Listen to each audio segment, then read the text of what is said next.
বিতাড়িত শয়তান হইতে আল্লাহর কাছে আশ্রয় চাহিতেছি। শুরু করিতেছি আল্লাহর নামে, যিনি দয়াবান পরম দয়ালু। আল কুরআনের ৬১ নম্বর সূরা আস-সাফ, মোট আয়াত ১৪, বঙ্গ অনুবাদ ১ হইতে ১৪ পর্যন্ত।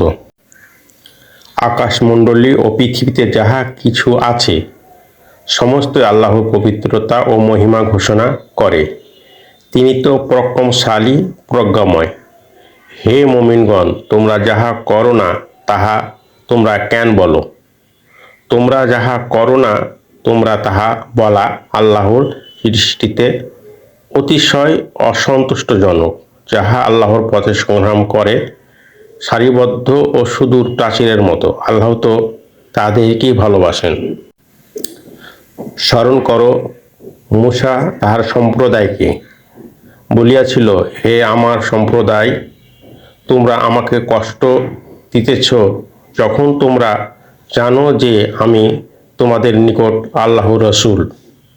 অতঃপর উহারা যখন বক্রতা পথ অবলম্বন করিল, তখন আল্লাহ উহাদের হৃদয়কে বক্রতা করিয়া দিলেন। আল্লাহ পাপাচারী সম্প্রদায়কে হেদায়েত করেন না। স্মরণ করো, মরিয়ম তনয় ঈসা বলিয়াছিল, হে বনী ইসরাইল, অবশ্যই আমি তোমাদের নিকট আল্লাহর রসূল এবং আমার পূর্ব হইতে তোমাদের নিকট যে তাওরাত আসিয়াছে আমি তাহার প্রত্যয়নকারী, এবং আমার পরে আহমদ নামে যে রসূল আসিবেন আমি তাহার সুসংবাদদাতা। পরে সে যখন স্পষ্ট নিদর্শন সহ উহাদের নিকট আসিল, তখন উহারা বলিতে লাগিল, ইহা তো এক স্পষ্ট জাদু।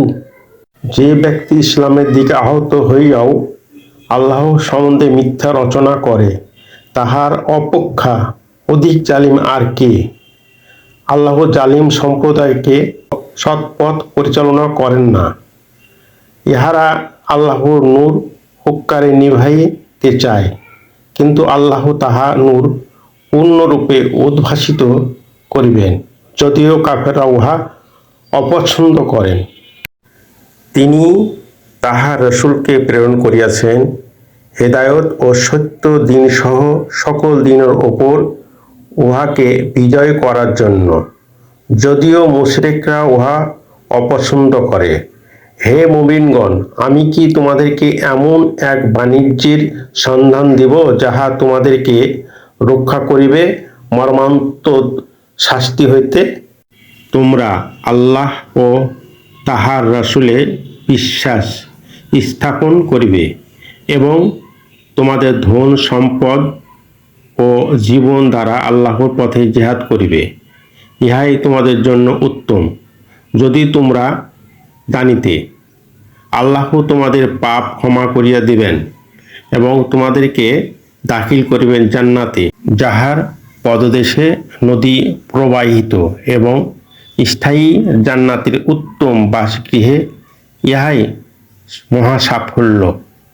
এবং তিনি দান করিবেন তোমাদেরকে বঞ্চিত আরও একটি গৃহ।